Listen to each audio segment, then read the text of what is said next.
田老师就跟你们讲一下这个我们用工作当中用的最多的一种焊接方法平角焊。你不要以为这个焊的平角焊是很简单，其实你只要其中的一个要点没控制好的话，就产生成型不良的。首先说我们这个平角焊有厚板有薄板。你像我们基本上都是这种厚板，我们这个板是142的板厚板和我们的电流要采用多大？平角焊我们的电流和射流多少？就是电流大于250以上。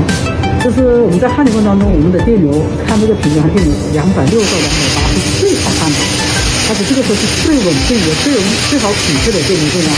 我们现在的电流是采用280左右的电流，电压一般就是10倍的关系的话，它能够稳定的燃烧，但还要进行细调。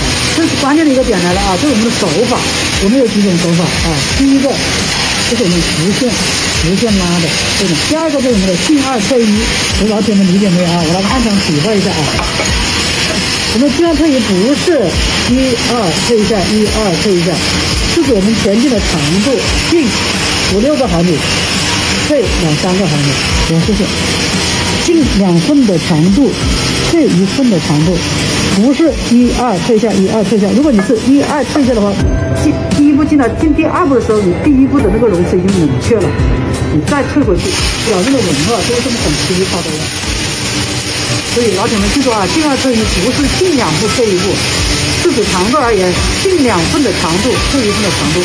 还有一种就是，当焊脚要求比较大的时候，我们采用什么斜锯齿？斜锯齿大家注意一点的是什么？首先一个是上快下慢，前低后高。快下慢什么意思就是上去快，下来慢一点；上去快，下来慢一点。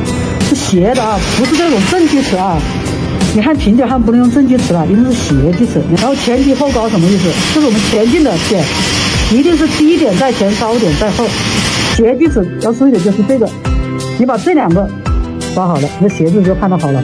这是我们的斜锯齿的手法。现在我就焊一条用进2退1的手法焊一条。因为斜锯齿的话，它就是焊脚要求大的时候，或者是2分3道，焊接2道的时候，基本上就采用斜锯现在我焊一条，给大家看一下这个角度我们基本上就是上下45度的样子然后往后倾斜75到80度。所以我们采用的是左焊法。焊法是呢，往哪个方向焊就叫哪个，叫什么焊法。然后我们从右往左叫左焊法，从左往右叫右焊法，左焊法、右焊法都可以。但是我建议如果你是表面焊木，要求成型漂亮，我们就采用左焊法，这样焊的焊木成型好。如果你是焊上焊木打紧或者填充的话采用右焊法的时候，就是我们拉墙焊的时候容身比较好。但看到你如果你是盖面你就采用左焊法。所以你要清楚的知道什么时候用左焊法，什么时候用右焊法。